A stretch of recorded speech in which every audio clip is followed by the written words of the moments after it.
Hello, I'm Brett Knowles from PM2 Consulting. This quick YouTube provides you with an overview of some best practices around building a strategic risk scorecard. This work is based on what we've learned over the last 3,000 scorecards that we've built. Our credentials are impressive. Every single book that Drs. Kaplan and Norton have written cite our clients as best case examples of how to build scorecards, as do most of the other books around Balanced Scorecard and strategy execution. What's a strategic risk scorecard? Well, it looks a bit like this. A strategic risk scorecard is a tool that allows us to understand the strategic objectives, how important they are to the success of the organization this year, what are the risk elements or issues that you need to grapple with, what is the impact of each risk element against each of those strategic priorities.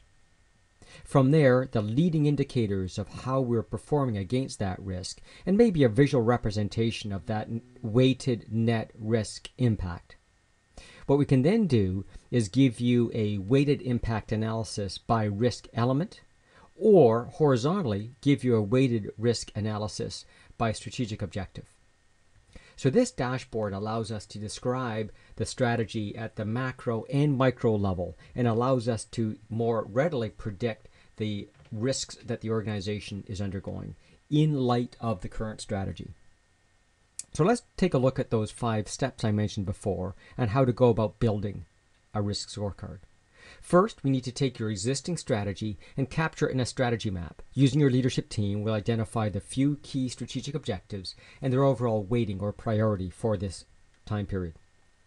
Secondly, we now need to translate that strategy into action. We're going to take a look at your core processes as they align to each of those strategic objectives and rate and rank their impact and performance to ensure that your processes are aligned to the strategy. And we can identify both the strategy performance of the processes and the strategy gap, the gold chart on parts of these charts. Then we can take a look at the initiatives or projects you have and do the same thing. Identify whether they're aligned to the strategy or not. And in that way, we can take a look at the gaps, the gold bar, and the project focus, the red dots, to see the alignment between your budget and the projects.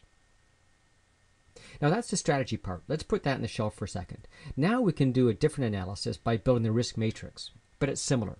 Now for each risk element area, you can see 1 to 4 across the top, we can rank as likelihood as you normally would. But now when we come to take a look at the impact, we're going to score it against each of the strategic objectives. We're going to be more finite about it. Why? Because our research and experience tells us that often the leadership team has a different view of the overall strategy and strategic priorities. And therefore, when you ask for their evaluation of impact of that risk, it's against a different criteria. This allows us to be more specific. And more importantly, if your strategy changes during the year, you can just re-weight it and understand the revised risk profile. So this allows us to generate the standard heat map, but you can notice the horizontal axis is more accurate than 1 to 5. We're now looking at the strategy points. And in fact, we can combine the chart we saw before.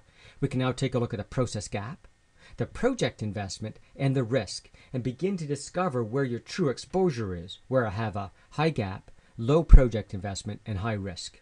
And from this, we can begin to surface mitigating strategies and investment priorities. Now, from there, we can identify, using the work that we've done, the strategic objectives on the left, the impacts that we've already described. We're now going to use leading indicators to understand our performance against each of those elements and the weighted performance based on the strategic priorities down the bottom and by strategic objective horizontally. Once we put this in place, the last step is to help management learn how to read and use this chart as part of their management practices.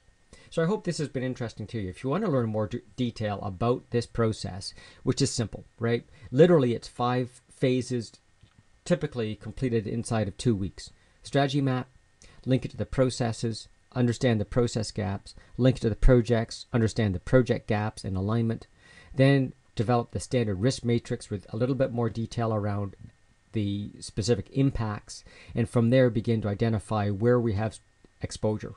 The next step is to build a dashboard around that in the next level of detail and implement those management techniques. So to learn more, please join us at pm2consulting.com or feel free to contact us, and we'll be glad to help you out with ideas around building your strategic risk scorecard. Thank you for your time.